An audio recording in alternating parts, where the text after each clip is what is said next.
Sony's a corporation. It suffered significant damage. There were threats against its employees. Having said all that, yes, I think they made a mistake. President Obama with surprisingly strong criticism of Sony Pictures for pulling its controversial film, The Interview, under pressure from North Korea. And it's time now for our Sunday group. Syndicated columnist George Will, Judy Woodruff, co-anchor of the PBS NewsHour, Fox News contributor Liz Cheney, and Fox News political analyst Juan Williams. So, George, did Sony make a mistake? What should they have done when the big movie theater chains said that they weren't going to run the movie? And how serious a threat do you see this to freedom of expression in this country? Well, the president says rightly, you cannot have a free society if a dictator can impose censorship on us. That's true, but not exactly pertinent, because North Korea did not and does not have the power, unless it's a country's full of sleeper cells of North Koreans ready to act against every cineplex in the country. This was self-censorship.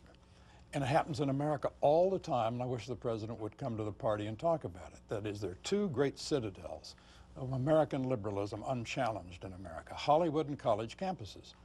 College campuses constantly restrict speech in the name of a new entitlement, not to have your intellectual serenity disturbed, your emotional equilibrium upset, or your feelings hurt. Happens all the time. So when this occurred, Sony had no vocabulary, no philosophic basis for pushing back. That said, you have to sympathize with them because they're operating in an era and a place where we need new protocols, if not formally negotiated, some understanding. Was this or was this not an act of war? The president, understandably, is reluctant to say that, understandably for a number of reasons, one of which is called Stuxnet. That is, the United States probably was involved in using a computer virus to physically damage Iran's nuclear weapons program. Good, but dangerous.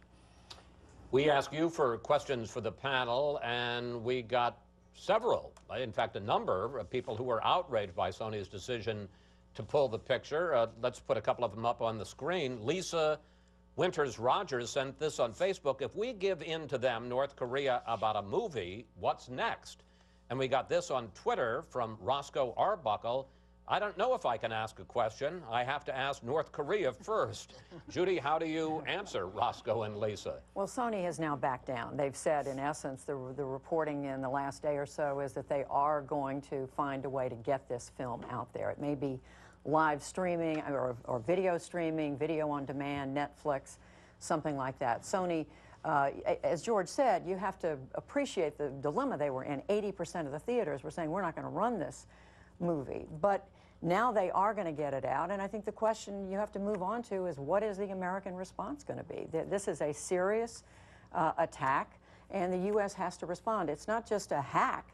It is, they were using blackmail. So the administration really has no choice than to do something. Well, let's talk about that, because President Obama does promise a response, and some are suggesting that he put North Korea back on the list of state sponsors of terrorism. Others are suggesting that we once again freeze all transactions with a bank in Macau, which has acted apparently as a money launderer to provide oodles of cash for the Kim regime. Liz, it turns out that both of those were sanctions that were in place, but that were taken off during the Bush-Cheney administration. Were you guys too soft on North Korea? Well, I think that the North Korea policy in the latter half of the Bush administration didn't work. And it was primarily the State Department pushing this notion. It was Secretary Rice who signed the document removing them from the terrorist list over the objections of the Office of the Vice President and others. But so yes, I think North Korea has clearly been a challenge for administrations for many years now. You've seen this pattern of lying, deceiving, cheating. They did it to the Clinton administration when they signed the agreed framework in 1994. They did it to the Bush administration when we were so anxious to get an agreement on their plutonium nuclear program. This is an opportunity now for this president, you know, somebody said this week, to prove that he knows how to confront dictators and not just coddle them. And I wish I were more hopeful that that's what he was going to do. But I think that putting them back on the terrorist list, working with the Europeans to get SWIFT to stop approving financial transactions, designating them a money laundering concern, all of these steps could be taken that would both send the signal that we take very seriously this attack on Sony, and also, frankly, would help us with respect to our standing in the world and our credibility with respect to other dictatorships and rogue states. Juan, how tough should we get with North Korea? How tough should we get with China, Chris? Because I think China is their patron in this situation. So you have here a moment where you have to realize North Korea doesn't have the capability to really do a serious attack on Sony. I think what they had to do was to have some help from inside of China. China helps North Korea to exist. I mean, North Korea could not exist without China there as a helping hand. The question is about the U.S. then relationship with China and how much pressure are we willing to put on the Chinese.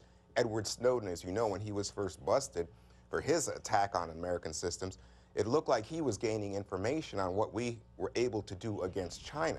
And don't forget that we have, in fact, indicted 5 members of the People's Liberation Army, or whatever they're called, the Chinese, for launching hack attacks on American entities. So I think you don't want to start a war over this. Let's not go crazy. I think President Obama is right when he says this is cyber vandalism, not an act of war.